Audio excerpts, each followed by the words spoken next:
All right, hello. My name is Jake Besco, and this is my CPS 282 portfolio presentation.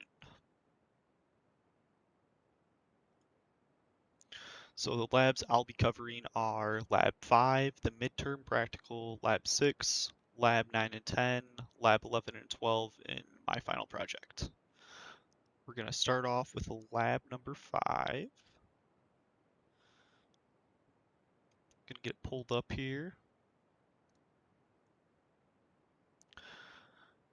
So looking at this lab, this was back when we were still really just starting off with basic animations, getting things to move around the screen, um, just messing around with the text and different fonts.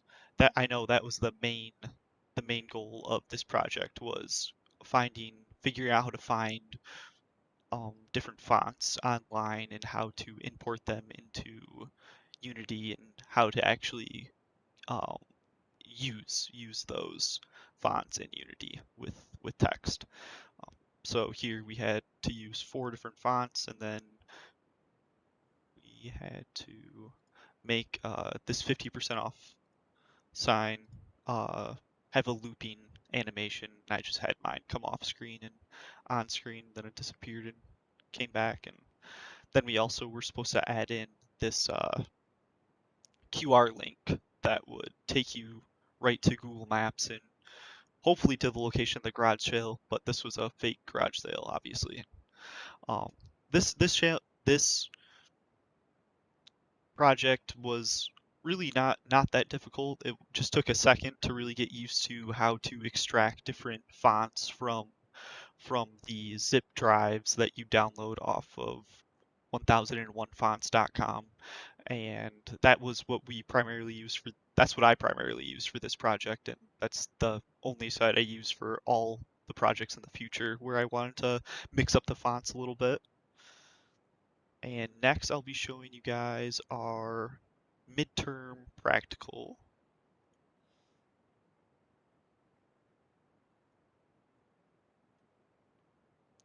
All right, here is the midterm practical. Um, the big challenge about this one was this was our first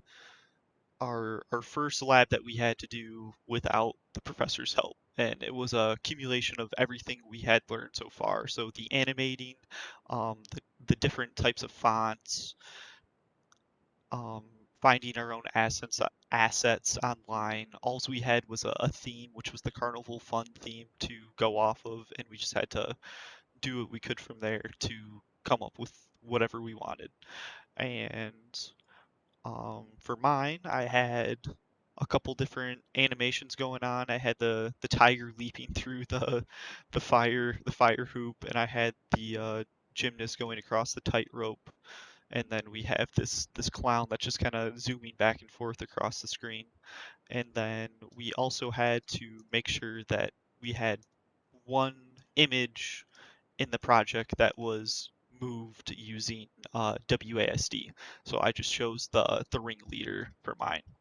Um, and yeah, really the like I said, um, the biggest challenge with this project was that we had to find all these assets by ourselves, and we had to really put together everything that we had learned thus far in this class into one one project. And honestly, it was a lot of fun because it showed me that I had actually learned a lot, um, and that I wasn't just kind of following what the professor was doing, but that I was actually becoming competent in what we were learning in the class. Um, so now we'll move on to lab number 6.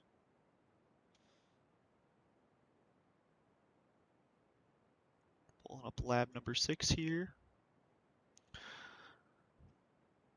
So the big challenge with lab number 6 was getting animations to kind of work together. So in this project, we had two little GIFs that would be dancing in stationary as the program plays, and then we have the horse and the cat racing against each other. And what we had to do was have this little bubble pop up by Mr. Pickle here. Um, we had to have this pop up as soon as one of the two crossed the finish line. And our objective wasn't to have it show up either cat wins or horse wins, depending on who crosses the finish line first. Because of the way that we're animating, the cat will always win based on the way I animated it. But the goal was to time it right so that this little speech bubble would pop up right at the exact time that the cat would cross the finish line. So as I play it here, you can see it's not showing up here. And as soon as the cat crosses the finish line, it says cat wins. And that was really the biggest challenge with this project. And it was very difficult trying to figure that out. It took quite a few tries and a lot of doing an animation and then deleting the animation because it just wasn't right. So um, this was definitely the biggest challenge, and it was a step up from what we've learned thus far in class, definitely. So next we'll move on to 9 and 10. All right, so fourth time is the charm here. First time, I accidentally forgot to record the audio, so you couldn't hear any of the audio from 9 and 10, 11 and 12 in my final project. Uh, the second time, you couldn't hear me over the music. And the third time, you still couldn't hear me over the music. So this time, I'm just gonna kind of explain everything, then show you, and then I'll pause it if need be to explain things further. So let's hop right into it. So first, let's head to lab 9 and 10 here. So this lab, one of the biggest challenges that I found was learning how to use the scene controller here. So we have the scene controller script that allows us to jump from scene to scene. So each of these buttons will take us to a music video, a concert, the discography, then the credits, and then they'll also all be able to jump right back to the main page here where we can go to all the other ones. And each of them have music playing in the background. So I'm gonna have to pause it repeatedly if I want to talk more, but let's hop right into it here.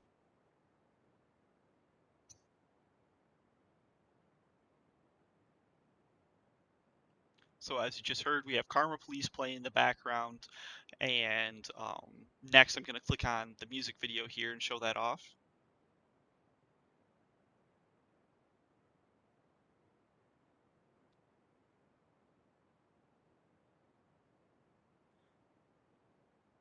So we had to find a music MP4 clip, which has audio and visual, and put it into Unity on the slide, and it just kind of plays. And we have a back button here that'll take us to the home page again.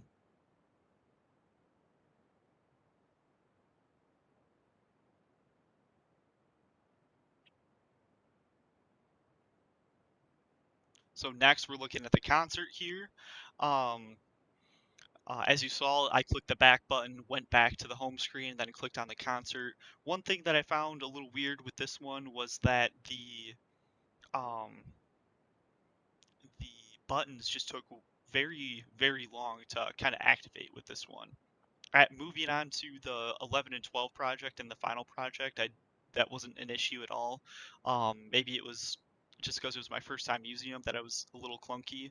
Um, but yeah, in this scene, you're gonna hear the lead singer and lead guitarist here just kind of play, uh, kind of act like they're playing in the background.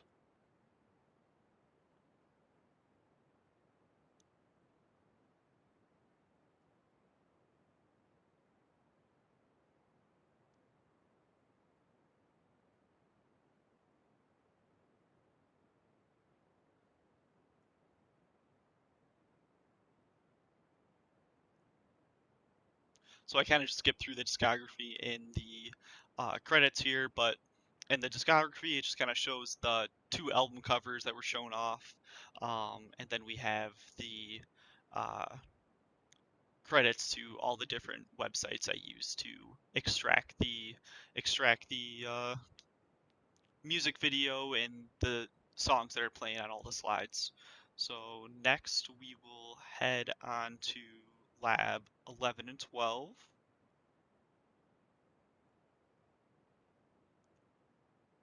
So again, this kind of looks very similar to 9 and 10, and it is very similar. We're using the scene controller again to go to all the different scenes and then come back to this. This is kind of like the main hub, the home screen per se. One thing different I did with this one though was add sprites to all the different buttons.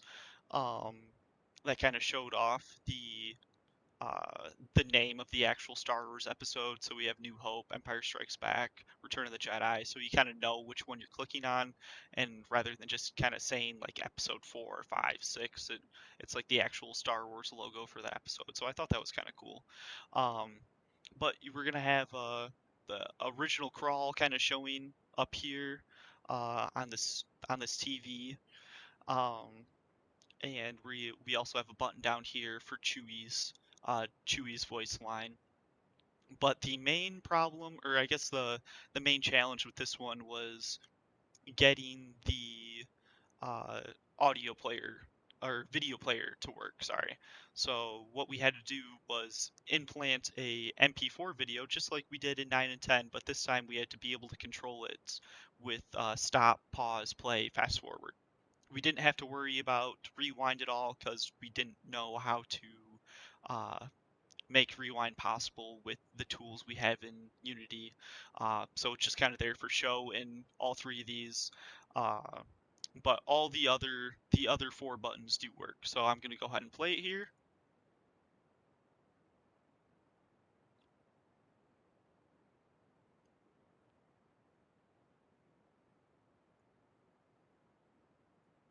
So as you can see, I paused the video here not by clicking the pause button up here, but actually clicking the pause button down here for this video player.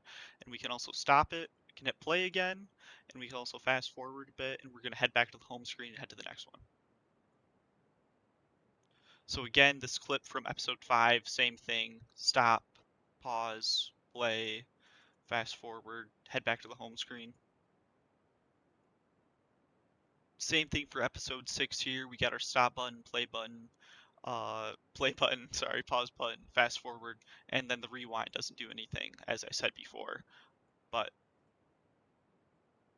all these four buttons work, and then we'll head back to the home screen. I'll show the silly animation I have.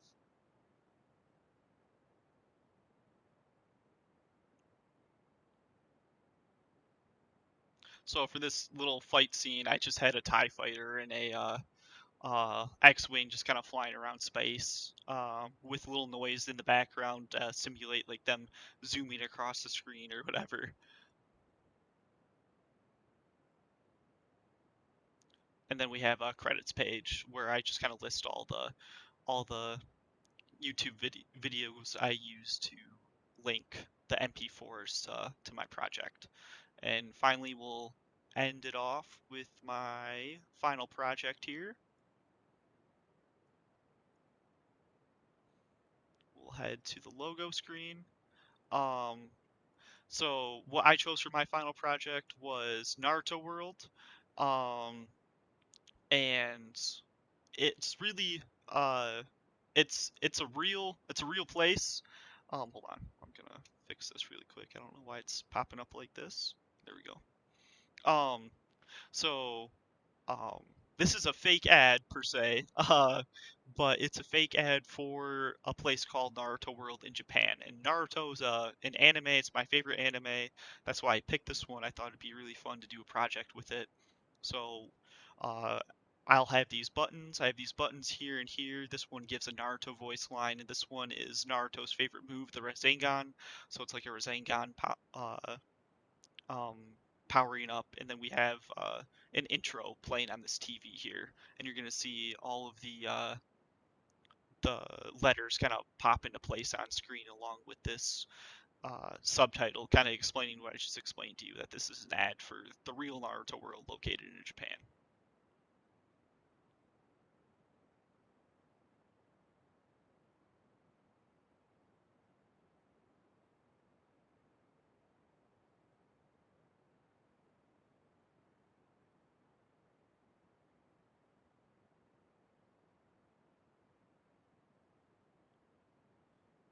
So that was the opening slide. We click the next button to head to our title page, where I kind of just give a basic debrief of what's going on in this presentation in this ad. So it's just an interactive ad made for Viz Media, who are the creators of Naruto and Naruto World theme park in Japan. Um, so if once I unpause this, I'm gonna click the view demo button. I'd keep it playing, but there's music going on in the background, and I know it'd overpower my voice. So I'm gonna unpause this, and we're gonna head into the demo.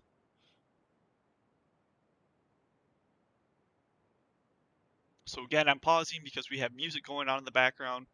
But I have these little signs all throughout the park that kind of give you hints on what you're supposed to do. But these first two signs uh, say that in this interactive tour, you're going to get a taste of what the real Naruto world in Japan has to offer, and you use A and D to move Naruto around the screen and go to the different sites. So we're gonna head to the first stop, and I'm gonna click on the button there, and it'll take us to another page, and I'll pause it.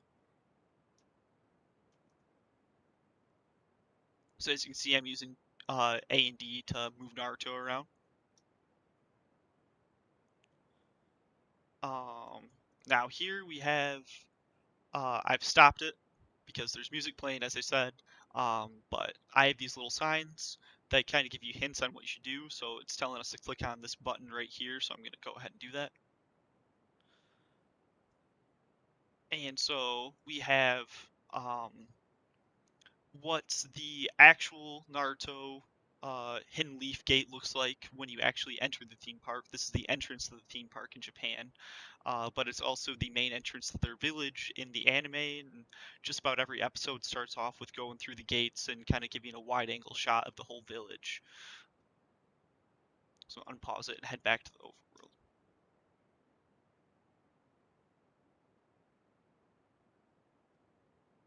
So next stop is the Akatsuki here. They're the evil group in the anime, and they're one of the most renowned evil groups in all of anime. So I thought it'd be a good idea to throw them in here. They're also in the main park and in the main theme park, so I wanted to showcase that. Um, so I'm gonna click on Itachi here and Pain right here. They both have voice lines, and then we're gonna go ahead and click on the cloud, and it's gonna take us to another scene where it kind of explains who the Akatsuki are. Um, and why the creators chose to put them in the park.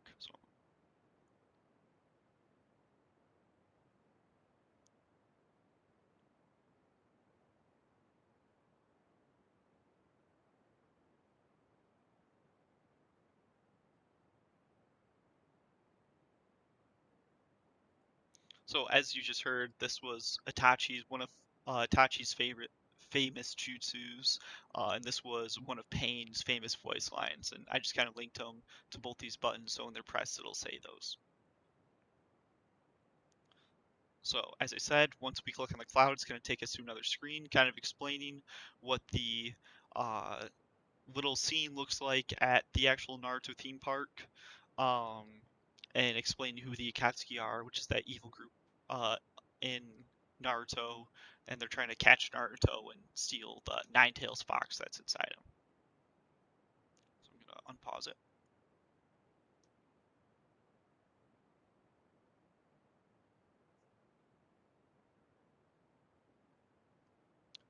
Next, we have the Hokage wall here. Um, so I'm gonna go ahead and click on the wall as the sign tells us to do. And it takes us to another scene where again it kind of just explains what the Hokage wall is. So it's the wall face is very similar to our Mount Rushmore. In the anime, whenever a new Hokage or leader of the village is named, they carve that person's face into the mountain surrounding the village. And in the Naruto theme park in Japan, they have a miniature version of that. So I thought I should highlight that because similar to the main gates, just about every episode starts off showing the whole village, and you'll see these mountains with all the faces in the background. So I'm gonna head to the next scene, unpause.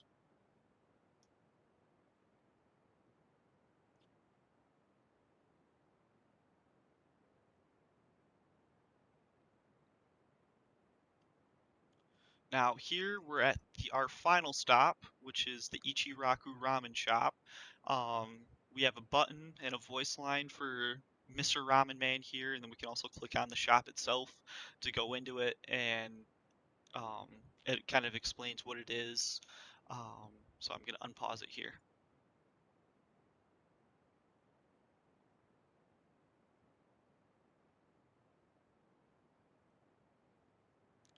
So this place is Ichiraku Ramen, as I said before. This is, as you heard from the voice clip, that's Naruto's favorite ramen shop, and ramen is Naruto's favorite food in the anime. So of course, at the theme park, they're gonna have a Ichiraku Ramen shop, which is almost an exact replica of the shop from the anime. And you can also order the exact same uh, order that Naruto always gets when he stops at the shop in the anime. And so that's it. I'm going to take you all the way to the end where there's one more sign, and we can head to the credits.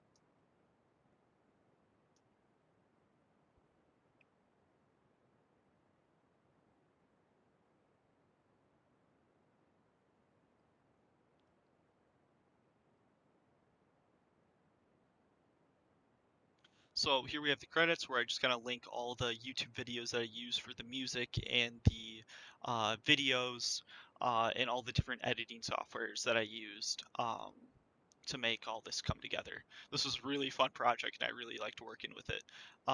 Definitely one of the hardest parts of this project was figuring out how to get all these buttons to stay stationary. Um, I had to make a different canvas because this canvas was locked to Naruto because I wanted to have these two buttons here to so that the user could go forward or backwards from the scenes at any time. Um, so I made a separate canvas so I could have all these separate scenes that kind of gave you a little tidbit about what they are and what they look like at the actual Naruto theme park um, throughout the world. So yeah, that's my presentation. Thank you for watching. Thank you for listening. I hope you enjoyed it. Goodbye.